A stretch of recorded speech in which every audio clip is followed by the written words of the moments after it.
Hi hello ನಮಸ್ಕಾರ ಸ್ನೇಹಿತರೆ last time ನಾನು ಅತ್ತೆ ಸೊಸೆ ಜಗಳದ ಬಗ್ಗೆ ಒಂದು ಪಾರ್ಟ್ 1 ವೀಡಿಯೋನ ಮಾಡಿದ್ದೆ. ಈಗ ಈ ವಿಡಿಯೋದಲ್ಲಿ ಪಾರ್ಟ್ 2 ಅದೇ ಒಂದು ಮುಂದುವರೆದ ಭಾಗ ಕಂಟಿನ್ಯೂ ಮಾಡ್ತಾಯಿದ್ದೀನಿ. ಜಾಸ್ತಿ ಎಳೆಯೋದಕ್ಕೆ ಹೋಗಲ್ಲ, ಡೈರೆಕ್ಟಾಗೆ ವಿಷಯಕ್ಕೆ ಬಂದುಬಿಡೋಣ. ಅದು ತುಂಬ ಲೆಂತ್ ಆಗಿತ್ತು ವಿಡಿಯೋ, ಹಾಗಾಗಿ ನಾನು ಪಾರ್ಟ್ ವೈಸ್ ಮಾಡಿದ್ದೀನಿ. ಪಾರ್ಟ್ 2 ಮುಂದುವರೆದ ಭಾಗ. ಈ ವಿಡಿಯೋನ ಪೂರ್ತಿಯಾಗಿ ಸ್ಕಿಪ್ ಮಾಡದೆ ಪೂರ್ತಿಯಾಗಿ ನೋಡಿ. ವಿಡಿಯೋ ಇಷ್ಟ ಆದರೆ ಲೈಕ್ ಕೊಟ್ಟು ಕಮೆಂಟ್ ಮಾಡಿ, ಶೇರ್ ಮಾಡಿ. ಹಾಗೆ ಚಾನಲ್ನ ಸಬ್ಸ್ಕ್ರೈಬ್ ಮಾಡ್ಕೊಂಡಿಲ್ಲ ಅಂದರೆ ಸಬ್ಸ್ಕ್ರೈಬ್ ಮಾಡಿಕೊಂಡು ಬೆಲ್ ಬಟನ್ ಕ್ಲಿಕ್ ಮಾಡಿ ನೋಟಿಫಿಕೇಷನ್ ಆನ್ ಮಾಡ್ಕೊಳ್ಳಿ ಅಂತ ಹೇಳ್ತಾ ಬನ್ನಿ ಸ್ನೇಹಿತರೆ ಸ್ಟಾರ್ಟ್ ಮಾಡೋಣ. Tip number 4, set clear boundaries. ನಿಮ್ಮ ರಿಲೇಷನ್ಶಿಪ್ಪಲ್ಲಾಗಿರ್ಬೋದು, ಹೊರಗಡೆ ಯಾರೇ ಆಗಿರ್ಬೋದು, ನಿಮ್ಮ ಒಂದು ಬೌಂಡ್ರಿನ ನೀವು ಸೆಟ್ ಮಾಡ್ಕೊಬೇಕು ಸ್ನೇಹಿತರೆ. ನಿಮ್ಮ ತಾಯಿ ಆಗಿರ್ಬೋದು, ನಿಮ್ಮ ಹೆಂಡತಿ ಆಗಿರ್ಬೋದು, ಅವರ ಒಂದು ರೋಲ್ಸ್ ಆ್ಯಂಡ್ ಗೋಲ್ಸ್ ಏನಿದೆ ಅನ್ನೋದನ್ನು ನೀವು ರಿಯಲೈಸ್ ಮಾಡಬೇಕು, ಅರ್ಥ ಮಾಡಿಸ್ಬೇಕು. ನಿಮ್ಮ ತಾಯಿ ರೋಲ್ ಏನಿದೆ, ನಿಮ್ಮ ಹೆಂಡತಿ ರೋಲ್ ಏನಿದೆ, ಅದನ್ನು ನೀವು ಫಸ್ಟು ಅರ್ಥ ಮಾಡಿಸ್ಬೇಕು ಅವರಿಗೆ. ಹೇಗಪ್ಪ ಅಂತ ಅಂದರೆ, ಈಗ ನೋಡಿ, ನಿಮ್ಮ ತಾಯಿ ಇರ್ತಾರೆ. ಹೇಗೆ ಅರ್ಥ ಮಾಡಿಸೋದು ಅಂತಂದರೆ, ನಿಮ್ಮ ತಾಯಿ ಹತ್ರ ನೀವು ಮಾತಾಡಬೇಕು. ಅಮ್ಮ, ನಿನ್ನ ಪಾತ್ರ ಏನು? ನೀನು ಹೆಡ್ ಆಫ್ ದ ಫ್ಯಾಮಿಲಿ, ದೊಡ್ಡವಳಾಗಿದೆಯಾ? ನೀನು ಕೆಲವೊಂದು ವಿಚಾರಗಳನ್ನ ದೊಡ್ಡವಳಾಗಿ ಅನುಸರಿಸ್ಕೊಂಡು ಹೋಗೋದನ್ನು ಕಲಿಬೇಕು. ಅವಳು ಹೊಸಬ್ಳು, ಅವಳಿಗೆ ಒಂದು ಸಂಸಾರ, ಹೊಸ ಅನುಭವ, ಹೊಸದಾಗಿ ಬಂದಿದ್ದಾಳೆ. ಅವರಿಗೆ ಒಂದು ಸಂಸಾರದ ಜವಾಬ್ದಾರಿ ಒಂದೇ ಸಲ ತೊಗೊಳ್ಲಿಕ್ಕಾಗಲ್ಲ. ಅದರಲ್ಲಿ ಸ್ವಲ್ಪ ಏರುಪೇರಾಗುತ್ತೆ, ತಪ್ಪುಗಳಾಗುತ್ತೆ. ಸೊ ಅದಕ್ಕೆ ನೀನು ಹಾಗೆ ಹೀಗೆ ಅಂತ ಮಾತಾಡಿ ಅವಳ ಮನಸ್ಸನ್ನು ನೋಯಿಸಬೇಡ. ಅವಳಿಗೆ ಹೇಳ್ಕೊಡು, ಈಗೆಲ್ಲ ಹೀಗೆ ಈ ಥರ ಇರಬೇಕು, ಆ ಥರ ಇರಬೇಕು, ಜವಾಬ್ದಾರಿ, ಫ್ಯಾಮಿಲಿ ಯಾವ ರೀತಿ ನಡ್ಸ್ಕೊಂಡು ಹೋಗಬೇಕು ಅನ್ನೋದನ್ನು ಒಂದು ಒಳ್ಳೆ ಮಾತಿನಲ್ಲಿ ನೀನು ಹೇಳು. ಅವಳು ಅರ್ಥ ಮಾಡ್ಕೊತಾಳೆ. ನಾನು ಕೂಡ ಅವಳಿಗೆ ಸಜೆಸ್ಟ್ ಮಾಡ್ತೀನಿ ಅಂತೇಳಿ ಈ ರೀತಿ ಅವರಿಗೆ ತಾಯಿ ಹತ್ರ ಮಾತಾಡಿ. ಹಾಗೆ ನಿಮ್ಮ ಹೆಂಡತಿ ಹತ್ರನೂ ಕೂಡ ಅಷ್ಟೇ. ಅಮ್ಮ ಹೆಡ್ ಆಫ್ ದ ಫ್ಯಾಮಿಲಿ, ಮೊದಲಿಂದ ಅವರೇ ಎಲ್ಲ ಮನೆ ಜವಾಬ್ದಾರಿಗಳನ್ನ ಹೊತ್ಕೊಂಡಿದ್ದಾರೆ, ನಿಭಾಯಿಸಿದ್ದಾರೆ. ಸೊ ಈಗ ನೀನು ಸಡನ್ನಾಗಿ ನೀನು ಹೊಸ್ದಾಗಿ ಬಂದು ನೀನು ಅಮ್ಮನ ಹತ್ರ ಹಾಗೆ ಹೀಗೆ ಅಂತ ಮಾತಾಡಿದ್ರೆ ಅವ್ರಿಗೆ ಒಂಥರ ಮನಸ್ಸಲ್ಲಿ ಗೊಂದಲ ಸ್ಟಾರ್ಟ್ ಆಗುತ್ತೆ. ಮೊನ್ನೆ ಬಂದವಳು ನನಗೆ ಬುದ್ಧಿ ಹೇಳ್ತಾಳಲ್ಲ, ಈ ಥರ ಒಂದು ಕಲ್ಪನೆಗಳು ಉಟ್ಕೊಳ್ಳುತ್ತೆ. ಸೊ ನೀನು ಇದನ್ನೆಲ್ಲ ಅರ್ಥ ಮಾಡಿಕೊಂಡು ನನಗೋಸ್ಕರ ನೀನು ಅವ್ರ ಹತ್ರ ಏನು ಈ ಥರ ಬೇರೆ ಥರ ಅವ್ರ ವಿರುದ್ಧವಾಗೆಲ್ಲ ಮಾತನಾಡೋಕ್ಕೆ ಹೋಗಬೇಡ. ಅವರು ಸ್ವಲ್ಪ ಹಾಗೆ ಹೀಗೆ ಮಾತಾಡ್ತಾರೆ ದೊಡ್ಡವರು, ಅದ್ರ ಬಗ್ಗೆ ನೀನು ತಲೆ ಕೆಡಿಸ್ಕೊಂಡು ನೀನು ರಿಟರ್ನ್ ಆಗಿ ಅವರಿಗೆ ಎದುರುತ್ತರ ಕೊಡೋಕ್ಕೆ ಹೋಗಬೇಡ. ಮ್ಯಾನೇಜ್ ಮಾಡ್ಕೊಂಡು ಹೋಗು. ಇಲ್ಲೇನೇ ಒಂದು ಪ್ರಾಬ್ಲಮ್ಸ್ ಬಂದ್ರೂ ನಾನಿದ್ದೀನಿ, ನಾನು ಸಾಲ್ವ್ ಮಾಡ್ತೀನಿ. ನನಗೆ ಅಮ್ಮನೂ ಮುಖ್ಯ, ನೀನು ಕೂಡ ಮುಖ್ಯ, ಇಬ್ಬರಿಗೂ ನಾನು ಈಕ್ವಲ್ ಇಂಪಾರ್ಟೆನ್ಸ್ ಕೊಡ್ತೀನಿ ಅಂಥೇಳಿ ನಿಮ್ಮ ಹೆಂಡತಿಯೂ ಕೂಡ ಒಂದು ಸಮಾಧಾನದ ಮಾತುಗಳನ್ನ ಹೇಳ್ಬೇಕು ಸ್ನೇಹಿತರೆ. Next tip number 5, don't force them to leave together. ಅಂದರೆ ಯಾವುದೇ ಕಾರಣಕ್ಕೂ ಬಲವಂತ ಮಾಡಬೇಡಿ. ನೀವು ಈಗ ಮದುವೆಯಾಗಿ ಬಂದಿರ್ತೀರ ಹೊಸದಾಗಿ ಫ್ಯಾಮಿಲಿ. ಕೆಲವು ಏನಾಗುತ್ತೆ ಅಂತ ಅಂದರೆ, ಅತ್ತೆ ಸೊಸೆ ನಡುವೆ ಜಗಳ ಆಗ್ತಾ ಇರುತ್ತೆ. ಜಗಳ ಆದಾಗ ನೀವು ಅವರಿಬ್ಬರಿಗೂ ಹೊಂದಾಣಿಕೆ ಮಾಡಿಕೊಂಡು ಅಡ್ಜಸ್ಟ್ ಮಾಡ್ಕೊಂಡು ಹೋಗಿ ಅಂತೇಳಿ ಫೋರ್ಸ್ ಮಾಡೋಕ್ಕೆ ಹೋಗಬೇಡಿ. ಯಾಕಂತ ಅಂದರೆ, ಇಲ್ಲಾಂದರೆ ನೀವು ಇದನ್ನು ಫಸ್ಟೇ ಮಾತಾಡ್ಕೊಳ್ಳಿ. ಮದುವೆ ಮುಂಚೆನೇ ಬೇಕಾದ್ರೆ ನಿಮ್ಮ ತಾಯಿ ಹತ್ರ ಮಾತಾಡಿ, ಅಮ್ಮ, ಮದುವೆ ಆದಮೇಲೆ ಸಾಮಾನ್ಯವಾಗಿ ಯಾರೂ ಬೇರೆ ಆಗೋದಕ್ಕೆ ಇಷ್ಟಪಡೋದಿಲ್ಲ. ತಾಯಂದಿರು ಎಲ್ಲ ಒಟ್ಟಿಗೆ ಇರಬೇಕು, ಜಾಯಿಂಟ್ ಫ್ಯಾಮಿಲಿ, ನಾವೆಲ್ಲ ಖುಷಿಯಾಗಿರಬೇಕು ಅಂತಲೇ ಆಸೆ ಪಡ್ತಾರೆ. ಕೆಲವು ಒಂದು ವಿಚಾರದಲ್ಲಿ ಕೆಲವೊಂದು ಮನಸ್ತಾಪಗಳು ಬಂದಾಗ, ಈಗ ಕೆಲವು ನೋಡಿದ್ದೀರಾ ನೀವು. ಯಾಕಂದರೆ ಏನಾಗುತ್ತೆ ಅಂದರೆ, ನಾವು ಬೇರೆ ಮನೆ ಮಾಡಬೇಕು, ಬೇರೆ ಹೋಗಬೇಕು, ಹಾಗೆ ಹೀಗೆ ಅಂತೆಲ್ಲ ಹೇಳ್ತಾ ಇರ್ತಾರೆ. ಸೊ ಆ ಥರ ಒಂದು ಮನಸ್ತಾಪಗಳು ಅದು ಇದು ಅಂತೆಲ್ಲ ಬಂದಾಗ ಆವಾಗ ಫೋರ್ಸ್ ಮಾಡೋಕ್ಕೆ ಹೋಗಬೇಡಿ. ನಿಮ್ಮ ಹೆಂಡತಿ ಮತ್ತು ನಿಮ್ಮ ತಾಯಿಯನ್ನು ಒಟ್ಟುಗೂಡಿಸಿ ಅನುಸರಿಸ್ಕೊಂಡು ಒಟ್ಟಿಗೆ ಇರೋಣ ಅಂಥೇಳಿ ಆ ಥರ ಬಲವಂತ ಮಾಡೋಕ್ಕೆ ಹೋಗಬೇಡಿ. ಒಂದು ವೇಳೆ ನಿಮ್ಮ ತಾಯಿಗೆ ನಿಮ್ಮ ಸೊಸೆ ಜೊತೆಯಲ್ಲೇ ಇರೋದು ಇಷ್ಟ ಇಲ್ಲ ಅಂತ ಅಂದರೆ, ಅಕಸ್ಮಾತ್ ನಿಮ್ಮ ಹೆಂಡತಿಗೆ ನಿಮ್ಮ ತಾಯಿ ಜೊತೆ ಇರೋದಕ್ಕೆ ಇಷ್ಟ ಇಲ್ಲ ಅಂತ ಅಂದರೆ, ಅವರಿಬ್ಬರ ನಡುವೆ ಬಿಲ್ಕುಲ್ ಹೊಂದಾಣಿಕೆ ಇಲ್ಲ ಅಂತ ಅಂದರೆ, ನೀವು ಸಪ್ರೇಟ್ ಮನೆ ಮಾಡ್ಕೊಂಡು ಹೋಗಿ, ತಪ್ಪೇನಿಲ್ಲ. ಯಾಕಂದರೆ ಈ ಒಂದು ಸಮಸ್ಯೆ ತುಂಬ ಜಗಳಗಳಾಗುತ್ತೆ, ತುಂಬ ಸಮಸ್ಯೆಗಳು ಉಂಟಾಗುತ್ತೆ. ನೀವು ಸಪ್ರೇಟಾಗಿರೋದ್ರಿಂದ ಯಾವುದೇ ಥರ ಸಮಸ್ಯೆ ಇರೋದಿಲ್ಲ. ಹಾಗೆ ನಿಮ್ಮ ತಾಯಿ ತಂದೆನ ಬಿಡಬೇಡಿ, ಅವ್ರಿಗೂ ಕೂಡ ಒಂದು ಬೇರೆ ಮನೆ ಮಾಡಿಕೊಡಿ. ಅವ್ರನ್ನೂ ಆವಾಗವಾಗ ನಿಮ್ಮ ಸಂಸಾರ ನಿಮ್ಮ ಪಾಡಿಗೆ ನೀವು ಇರ್ತೀರ, ಅವ್ರ ಪಾಡಿಗೆ ಅವ್ರು ಇರ್ತಾರೆ. ಆವಾಗವಾಗ ಬಂದು ಅವ್ರನ್ನೂ ನೋಡ್ಕೊಂಡು ಹೋಗಿ. ಆವಾಗ ಅದಕ್ಕೊಂದು ಯಾವುದೇ ರೀತಿ ಸಮಸ್ಯೆಗಳಲ್ಲಿ ಬರೋದಿಲ್ಲ. Next tip number 6, great opportunities for bonding. ಒಂದು ಒಳ್ಳೆಯ ಅವಕಾಶಗಳನ್ನ ನೀವು ಕಲ್ಪಿಸ್ಕೊಡ್ಬೇಕಾಗತ್ತೆ ಅತ್ತೆ ಸೊಸೆ ನಡುವೆ.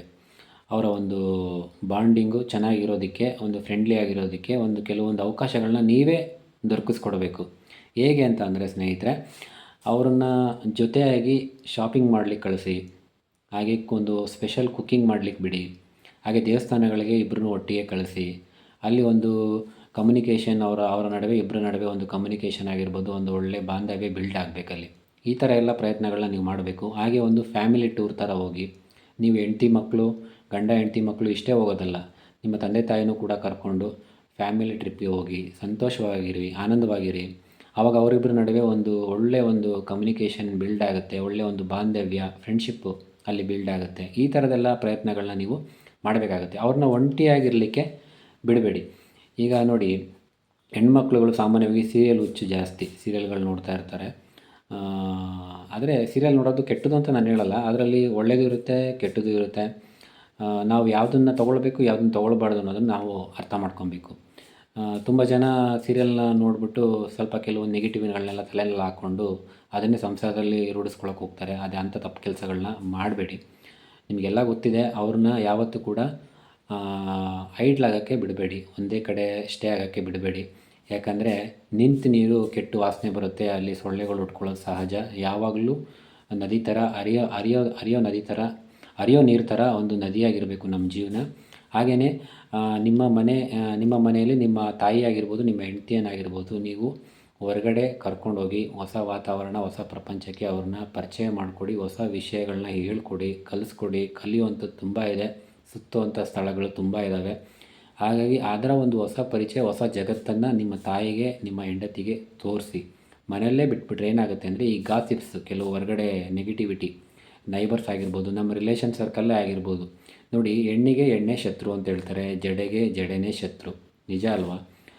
ಎಲ್ಲರ ಮನೆಯಲ್ಲೂ ಆಗ್ತಾಯಿದೆ. ಸೊ ಇದನ್ನೆಲ್ಲ ಅವಾಯ್ಡ್ ಮಾಡೋದು ನಮ್ಮ ಗಂಡಸರಾದ ನಮ್ಮ ಕೈಯಲ್ಲಿರುತ್ತೆ.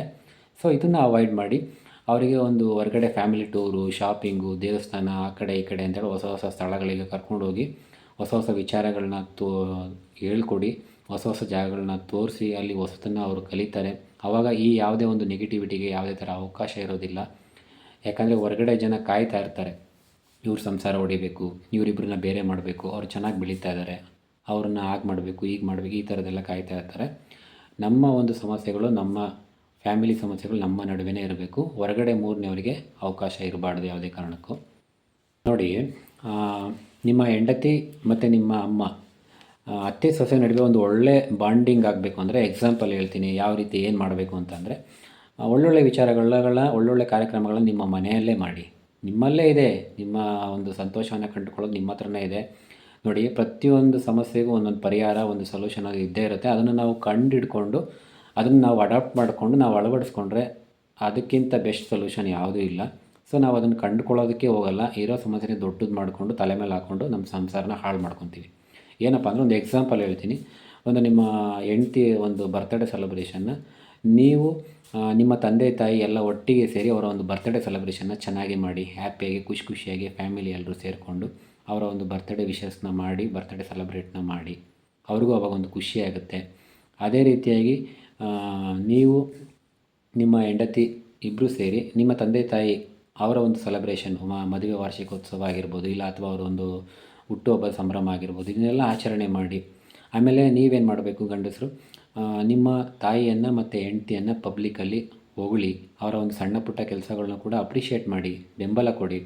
ಆವಾಗ ಏನು ಅನಿಸುತ್ತೆ, ಅವ್ರ ಮನಸ್ಸಿನಲ್ಲಿ, ನಿಮ್ಮ ತಾಯಿ ಮನಸ್ಸಲ್ಲೂ ಕೂಡ ಯಾವುದೇ ಥರ ಒಂದು ಗೊಂದಲ ಇರಲ್ಲ. ನನ್ನ ಮಗ ನನಗೂ ಇಂಪಾರ್ಟೆನ್ಸ್ ಕೊಡ್ತಾ ಇದ್ದಾನೆ, ಹಾಗೆ ಅವ್ರ ಹೆಂಡ್ತಿಗೂ ಕೂಡ ಇಂಪಾರ್ಟೆನ್ಸ್ ಕೊಡ್ತಾ ಇದ್ದಾನೆ, ಯಾರನ್ನೂ ಅವನು ಮೇಲೆ ಕೆಳಗೆ ಅಂತ ನೋಡ್ತಾ ಇಲ್ಲ ಅಂತ ಅವ್ರ ಮನಸ್ಸಲ್ಲೂ ಬರುತ್ತೆ. ವಯಸ್ಸೇ ವರ್ಷ ನಿಮ್ಮ ಹೆಂಡ್ತಿಗೂ ಕೂಡ ಅದೇ ಅನಿಸುತ್ತೆ, ನನ್ನ ಗಂಡ, ನನ್ನ ಯಜಮಾನ ಅವರ ತಾಯಿ ಪರವಾಗಿ ಮಾತ್ರ ಅಂತಲ್ಲ, ನನಗೂ ಕೂಡ ಇಂಪಾರ್ಟೆನ್ಸ್ ಕೊಡ್ತಾರೆ, ಅವರ ತಾಯಿಗೂ ಕೂಡ ಕೊಡ್ತಾರೆ, ಯಾರನ್ನೂ ಕೂಡ ಭೇದ ಭಾವ ಅನ್ನೋದು ಮಾಡ್ತಾಯಿಲ್ಲ, ಮೇಲು ಕೀಳು ಅನ್ನೋದಿಲ್ಲ ಇಲ್ಲಿ. ಹಾಗಾಗಿ ಅವರು ಕೂಡ ಖುಷಿಯಾಗಿ, ಹ್ಯಾಪಿಯಾಗಿ ಇರ್ತಾರೆ. ಈ ಥರ ಒಂದು ಫ್ರೆಂಡ್ಲಿ, ಒಂದು ಒಳ್ಳೆ ಬಾಂಡಿಂಗನ್ನು ನೀವು ಕ್ರಿಯೇಟ್ ಮಾಡಬೇಕು. ಈ ಅವಕಾಶಗಳನ್ನ ನೀವು ಕ್ರಿಯೇಟ್ ಮಾಡಬೇಕು ಸ್ನೇಹಿತರೆ. Next tip number 7, don't seek outside help. ನೋಡಿ ಸ್ನೇಹಿತರೆ, ಇದು ಭಾಳ ಮುಖ್ಯವಾದಂಥ ಒಂದು ಪಾಯಿಂಟು, ಟಿಪ್ಸು. ಇದನ್ನು ಎಲ್ಲರೂ ಕೂಡ ಗಮನ ಇಟ್ಟು ಕೇಳಿ. ಯಾವುದೇ ಕಾರಣಕ್ಕೂ ನಿಮ್ಮ ಒಂದು ಫ್ಯಾಮಿಲಿ ಸಮಸ್ಯೆ ಅಂತ ಬಂದಾಗ ಮೂರನೇವರ ಸಹಾಯನ ಯಾವುದೇ ಕಾರಣಕ್ಕೂ ತೊಗೊಳ್ಬೇಡಿ. ಅದು ರಿಲೇಟಿವ್ ಸರ್ಕಲ್ ಆಗಿರ್ಬೋದು, ಹೊರಗಿನವರಾಗಿರ್ಬೋದು, ಫ್ರೆಂಡ್ಸ್ ಆಗಿರ್ಬೋದು. ಯಾಕಂದರೆ ನಿಮ್ಮ ಸಂಸಾರ, ನಿಮ್ಮ ಕುಟುಂಬದ ಸಮಸ್ಯೆ, ನಿಮ್ಮ ಫ್ಯಾಮಿಲಿ ಸಮಸ್ಯೆ ನಿಮ್ಮ ಒಂದು ಸರ್ಕಲ್, ನಿಮ್ಮ ಒಂದು ಕುಟುಂಬದಲ್ಲೇ ನಿಮ್ಮ ಒಂದು ಸಂಸಾರ ಅನ್ನೋ ಒಂದು ಚೌಕಟ್ಟಿನಲ್ಲಿ ಅದು ಬಗೆಹರಿಸ್ಕೊಬೇಕು. ಯಾವುದೇ ಕಾರಣಕ್ಕೂ ಮೂರನೇ ವ್ಯಕ್ತಿ ಹತ್ರ ಆ ಒಂದು ವಿಚಾರಗಳು ಹೋಗಬಾರ್ದು. ಅಲ್ಲಿ ಯಾವುದೇ ಥರ ನೀವು ಸಜೆಷನ್ನ ಕೇಳೋಕ್ಕೆ ಹೋಗಬಾರ್ದು. ಇಂಥ ತಪ್ಪುಗಳನ್ನ ತುಂಬ ಜನ ಮಾಡ್ತಾರೆ. ದಯವಿಟ್ಟು ಅಂಥ ತಪ್ಪುಗಳನ್ನ ಮಾಡಬೇಡಿ. ಏನೇ ಸಮಸ್ಯೆ ಇದ್ದರೂ ನಿಮ್ಮಲ್ಲೇ ಕೂತು ಮಾತಾಡಿ ಬಗೆಹರಿಸ್ಕೊಳ್ಳಿ ಸ್ನೇಹಿತರೆ. ಯಾಕಂದರೆ ಹೊರಗಡೆ ಜನ ಕೆಲವರು ಕಾಯ್ತಾ ಇರ್ತಾರೆ. ನಿಮ್ಮ ಮೇಲಿನ ಹೊಟ್ಟೆ ಕಿಚ್ಚಿಗೋ ಆಗದೇ ಇರೋವಂಥ ಜನಗಳು ಇರ್ತಾರೆ. ನೆಗೆಟಿವ್ ಅನ್ನೋದು ನಮ್ಮ ಸರ್ಕಲಲ್ಲಿ ತುಂಬ ಇದೆ. ಅವರು ಕಾಯ್ತಾ ಇರ್ತಾರೆ. ಈ ಥರ ಏನಾದ್ರು ಒಂದು ಈ ಥರ ಸಮಸ್ಯೆ ಇದೆ ಅಂತ ಅಂದಾಗ ನೀನು ಹಾಗೆ ಮಾಡು, ನೀನು ಹೀಗೆ ಮಾಡು. ನೋಡಿ ಎಕ್ಸಾಂಪಲ್ಲಾಗಿ ಹೆಣ್ಮಕ್ಳುಗಳು ಸಾಮಾನ್ಯವಾಗಿ ಅವ್ರ ಮನೆ ಫ್ಯಾಮಿಲಿನಲ್ಲಿ ಸಮಸ್ಯೆ ಅಂತ ಬಂದಾಗ, ಅವರ ಗಂಡನ ಹತ್ರ ಆಗಿರ್ಬೋದು, ಅತ್ತೆ ಹತ್ರ ಆಗಿರ್ಬೋದು, ಒಂದು ಫ್ಯಾಮಿಲಿಲಿ ಆಗಿರ್ಬೋದು ಬಂದಾಗ ಅವರು ತಮ್ಮ ಕಷ್ಟಗಳನ್ನೆಲ್ಲ ಅವರ ತಾಯಿ ಹತ್ರನೇ ಹೇಳ್ಕೊಳ್ಳೋದು ಜಾಸ್ತಿ. ಅವ್ರ ನಡುವೆ ಒಂದು ಬಾಂಡಿಂಗ್ ಚೆನ್ನಾಗಿರುತ್ತೆ. ಅವ್ರ ಹತ್ರನೇ ಕಷ್ಟ ಸುಖಗಳನ್ನ ಹೇಳ್ಕೊತಾರೆ. ಆವಾಗ ಅವ್ರು ಏನಾದರೂ ಆ ಥರ ಸಮಸ್ಯೆ ಬಂದಾಗ ತಾಯಿ ಹತ್ರ ಹೇಳ್ಕೊಂಡಾಗ ಅದು ತಪ್ಪು ಅಂತ ನಾನು ಹೇಳಲ್ಲ. ಆ ಕಡೆಯಿಂದ ತಾಯಿಯಾದರೂ ಮಗಳಿಗೆ ಏನು ಹೇಳ್ಕೊಡ್ಬೇಕು ಅಂತ ಒಳ್ಳೆ ಮಾತುಗಳನ್ನ ಹೇಳ್ಕೊಡ್ಬೇಕು. ಅದರಿಂದ ಯಾವುದೇ ಥರ ಸಮಸ್ಯೆ ಆಗೋಲ್ಲ. ನೋಡಮ್ಮ, ನೀನು ಹೊಸದಾಗಿ ಮದುವೆಯಾಗಿ ಆ ಮನೆಯಲ್ಲಿ ಬಾಳೋದಕ್ಕೆ ಅಂತ ಹೋಗಿದ್ಯಾ. ನಿನಗೆ ಆದಂಥ ಒಂದು ಜವಾಬ್ದಾರಿಗಳು ಒಂದಿಷ್ಟಿದ್ದಾವೆ. ನೀನು ಗಂಡನ ಹತ್ರ ಆಗಿರ್ಬೋದು, ಅತ್ತೆ ಹತ್ರ, ಮಾವನ ಹತ್ರ ಆಗಿರ್ಬೋದು, ಒಂದು ಫ್ಯಾಮಿಲಿ ಮಕ್ಕಳ ಜೊತೆ, ಫ್ಯಾಮಿಲಿ ಮೆಂಬರ್ಸ್ ಜೊತೆ ಯಾವ ರೀತಿ ಇರಬೇಕು ಏನು ಅನ್ನೋದು ಒಂದು ಜವಾಬ್ದಾರಿ ಇರುತ್ತೆ. ನೀನು ಈಗೆಲ್ಲ ಈ ರೀತಿ ಇರಬೇಕು ಅಂತೇಳಿ ಒಂದು ಒಳ್ಳೆಯ ವಿಚಾರಗಳನ್ನ ಅವರಿಗೆ ಹೇಳ್ಕೊಡ್ಬೇಕು. ಅದನ್ನು ಬಿಟ್ಟು ಕೆಲವರು ಹೇಳ್ಕೊಡ್ತಾರೆ ಏನಂತ ಗೊತ್ತಾ, ನೀನು ಮದುವೆಯಾಗಿ ಹೋಗ್ತಾ ಇದೆಯಾ, ಎಲ್ಲ ಅಥಾರಿಟಿ, ಎಲ್ಲ ಪವರ್ ನಿನ್ನ ಕೈಯಲ್ಲಿರಬೇಕು. ಆಮೇಲೆ ಬೀರಿನ ಬೀಗದ ಕೈ, ಅದು ಎಲ್ಲ ಜವಾಬ್ದಾರಿ ನಿನ್ನ ಹತ್ರ ಬರಬೇಕು. ನೀನು ಹ್ಯಾಂಡರ್ ತಗೋ. ಒಂದು ವೇಳೆ ಹಿರಿ ಸೊಸೆ ಆಗಿದರೆ ಎಲ್ಲ ನಿನ್ನ ಅಂಡರಲ್ಲಿರಬೇಕು. ಈ ಥರದ್ದೆಲ್ಲ ಮಾತುಗಳನ್ನ ಹೇಳ್ಕೊಡ್ತಾರೆ ಹೆಣ್ಮಕ್ಳಿಗೆ. ಆ ಥರ ಮಾಡಿದಾಗ ಅವ್ರ ಸಂಸಾರ ಕೊಲ್ಯಾಪ್ಸ್ ಆಗೋದ್ರಲ್ಲಿ ಎರಡು ಮಾತಿಲ್ಲ. ಅದರಲ್ಲೂ ಎಸ್ಪೆಷಲಿ ಜಾಯಿಂಟ್ ಫ್ಯಾಮಿಲಿ ಇದ್ದಾಗ ಅನುಸರಿಸ್ಕೊಂಡು ಹೋಗೋದನ್ನು ಕಲಿಬೇಕು. ಹಾಗಾಗಿ ಒಳ್ಳೆ ಟಿಪ್ಸ್ಗಳನ್ನ, ಒಳ್ಳೆ ಅಡ್ವೈಸ್ಗಳನ್ನ ತಾಯಿಂದಿರೋದವರು ಹೆಣ್ಮಕ್ಳಿಗೆ ಹೇಳ್ಕೊಡ್ಬೇಕು ಸ್ನೇಹಿತರೆ. ಏನಪ್ಪ ಅಂತ ಅಂದರೆ, ಮನೆಗೆ ಬರೋವಂಥ ಹೆಣ್ಣು ಮಗಳು ಮದುವೆಯಾಗಿ ಒಂದು ಮನೆಗೆ ಸೊಸೆಯಾಗಿ ಕಾಲಿಡ್ತಾರೆ ಅಂತ ಅಂದರೆ, ಆ ಒಂದು ಹೆಣ್ಣು ಮಗು ಏನು ಅರ್ಥ ಮಾಡ್ಕೊಬೇಕು ಅಂತಂದರೆ, ಇದು ನನ್ನ ಮನೆ, ಈತ ನನ್ನ ಗಂಡ, ಈ ಅತ್ತೆ ಮಾವ ನನ್ನ ಸ್ವಂತ ತಂದೆ ತಾಯಿ ಇದ್ದಂಗೆ. ಇದು ನನ್ನ ಕುಟುಂಬ, ಇದು ನನ್ನ ಸಂಸಾರ. ನಾವಿಲ್ಲಿ ಖುಷಿಯಾಗಿ ಹ್ಯಾಪಿಯಾಗಿ ಚೆನ್ನಾಗಿರಬೇಕು ಅಂತ. ಈ ಎಲ್ಲ ಜವಾಬ್ದಾರಿ ನನ್ನದು, ಈ ಮನೆ ಜವಾಬ್ದಾರಿ ನನ್ನದು. ನಾನು ಇದನ್ನು ಸರಿಯಾಗಿ ನಿಭಾಯಿಸ್ಕೊಂಡು ಹೋಗ್ತೀನಿ ಅನ್ನೋ ಈ ಒಂದು ಆಚಾರ ವಿಚಾರಗಳನ್ನ ಅರ್ಥಕೊಂಡು ಅವರು ಮಾಡ್ಕೊಂಡು ನಡ್ಸ್ಕೊಂಡು ಹೋಗಿದ್ದೇ ಆದರೆ ಆ ಒಂದು ಜೀವನ, ಸಂಸಾರ, ಸುಖ ಸಂಸಾರ, ಆನಂದ ಸಾಗರ ಚೆನ್ನಾಗಿರುತ್ತೆ. ಇದೊಂದನ್ನು ಹೆಣ್ಮಕ್ಳು ಅರ್ಥ ಮಾಡಿಕೊಂಡ್ರೆ ಸಾಕು. ಹಾಗಾಗಿ ಸ್ನೇಹಿತರೆ, ನೋಡಿ, ಇದಿಷ್ಟು ಟಿಪ್ಸ್ಗಳು ಅತ್ತೆ ಸೊಸೆ ನಡುವೆ ಬರುವಂಥ ಕಲಹ, ಬಿರುಕು ಸಹಜ. ಸೊ ಅದನ್ನೆಲ್ಲ ನಾವು ತಡೆಗಟ್ಟಿ ಅವರಲ್ಲಿ ಒಂದು ಹೊಸ ಬಾಂಡಿಂಗ್ನ ಕ್ರಿಯೇಟ್ ಮಾಡಿ ಆ ಸಮಸ್ಯೆಗಳನ್ನ ಸಾಲ್ಟ್ ಔಟ್ ಮಾಡಿ ಸಮಾಧಾನವಾಗಿದ್ದು ಬಗೆಹರಿಸ್ಕೊಳ್ಳೋದು ನಮ್ಮ ಕೈಯಲ್ಲೇ ಇದೆ. ನಮ್ಮ ಜೀವನ ನಮ್ಮ ಕೈಯಲ್ಲಿ. ಹಾಗಾಗಿ ಇದರಲ್ಲಿ ಗಂಡಸರ ಪಾತ್ರನೂ ಕೂಡ ಮುಖ್ಯ ಆಗುತ್ತೆ. ಹಾಗೆ ತಾಯಿ ಆದವರ ಪಾತ್ರನೂ ಮುಖ್ಯ ಆಗುತ್ತೆ, ಸೊಸೆ ಆದವರ ಪಾತ್ರನೂ ಕೂಡ ಮುಖ್ಯ ಆಗುತ್ತೆ. ಎಲ್ಲರೂ ಕೂಡ ಅನುಸರಿಸ್ಕೊಂಡು ಅವರವರ ತಪ್ಪುಗಳನ್ನ ಅವರು ತಿದ್ದುಕೊಂಡು ಅವರವರು ಸಹಬಾಳ್ವೆ ಥರ ಇದ್ದರೆ ಅವರೆಲ್ಲರ ಜೀವನ ಚೆನ್ನಾಗಿರುತ್ತೆ. ಎಲ್ಲರ ಜೀವನ, ಎಲ್ಲರ ಒಂದು ಆಸೆ ಆಕಾಂಕ್ಷೆಗಳು ಎಲ್ಲ ಈಡೇರಲಿ, ಎಲ್ಲರ ಸಂಸಾರನೂ ಕೂಡ ಚೆನ್ನಾಗಿರಲಿ. ಈ ಒಂದು ಟಿಪ್ಸು ನಿಮಗೆಲ್ಲ ಯೂಸ್ಫುಲ್ ಆಗಿದೆ ಅಂದ್ಕೊಂಡು ಈ ವಿಡಿಯೋನ ಇಲ್ಲಿಗೆ ಎಂಡ್ ಮಾಡ್ತಿದ್ದೀನಿ ಸ್ನೇಹಿತರೆ. ವಿಡಿಯೋ ಕಂಪ್ಲೀಟಾಗಿ ನೋಡಿ, ಇಷ್ಟ ಆಗಿದರೆ ಲೈಕು, ಕಮೆಂಟು, ಶೇರ್ ಮಾಡಿ, ಸಬ್ಸ್ಕ್ರೈಬ್ ಮಾಡಿ, ಚಾನಲ್ನ ಸಪೋರ್ಟ್ ಮಾಡಿ. ನೆಕ್ಸ್ಟ್ ಇದೇ ಥರ ಒಂದು ಹೊಸ ಟಾಪಿಕ್ಕೊಂದಿಗೆ, ಒಂದು ಹೊಸ ವಿಚಾರದೊಂದಿಗೆ ನಾನು ನಿಮ್ಮ ಮುಂದೆ ಬರ್ತೀನಿ. ಅಲ್ಲಿವರೆಗೂ ನಿಮ್ಮೆಲ್ಲರಿಗೂ ಶುಭವಾಗಲಿ. Take care. Bye bye friends.